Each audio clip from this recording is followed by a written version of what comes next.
புதுச்சேரி அரசின் விளையாட்டு மற்றும் இளைஞர் இயக்ககம் நல விளையாட்டு மேம்பாட்டு ஆணையம் சார்பில் சர்வதேச தேசிய மற்றும் தென்மண்டல போட்டிகளில் பதக்கம் வென்ற வீரர்களுக்கு ஊக்கத்தொகை வழங்கும் விழா புதுச்சேரி கம்பன் கலையரங்கில் இன்று நடைபெற்றது.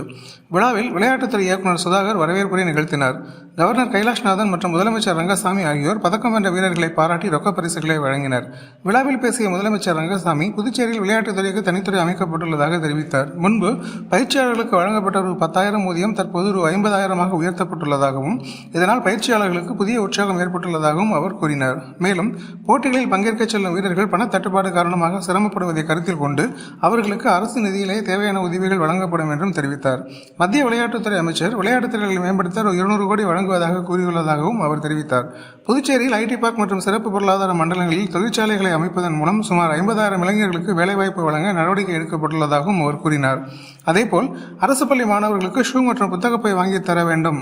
ஆனால் தேர்தல் காலங்களில் இதை செய்வதில் சிரமம் இருப்பதால் அவற்றை வாங்க தலா ரூ. 1000 வீதம் வழங்க முடிவு செய்யப்பட்டுள்ளதாகவும் தெரிவித்தார். இதன்படி புதுச்சேரியில் உள்ள சுமார் 80,000 அரசு பள்ளி மாணவர்களில் பெற்றோரின் தாயாரின் வங்கிக் கணக்கில் நேரடியாக பணம் செலுத்தப்படும் என அவர் அறிவித்தார். இந்த விழாவில் சபாநாயகர் ஏம்பலம் செல்வம், அமைச்சர் நமச்சிவாயம், கல்யாணசுந்தரம் எம்எல்ஏ, அரசு செயலர் கிருஷ்ணமோகன், விளையாட்டுத்துறை இயக்குநர் சுதாகர் உள்ளிட்ட பலர் கலந்து கொண்டனர்.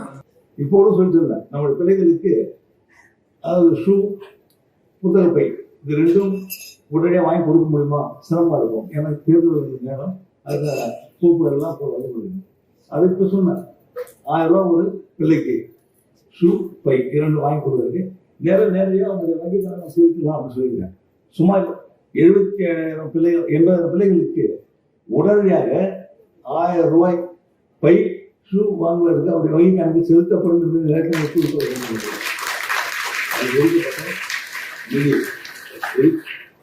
ஒரு தேர்தல் அறிக்கையில் கொடுக்கணும்னு தெரியாது. அதற்காக உடனடியாக அந்த நிதியை வங்கியில் அவருக்கு செலுத்த வேண்டும். பிள்ளைகளுடைய கணக்கிலோ அவருடைய பெற்றோருடைய கணக்கிலோ அவருடைய அம்மாவுடைய கணக்கிலோ அந்த நிதி உடனடியாக சேர்த்து வேண்டும் என்று கூறுகிறேன். உடனடியாக அந்த நிதியில் சேர்த்து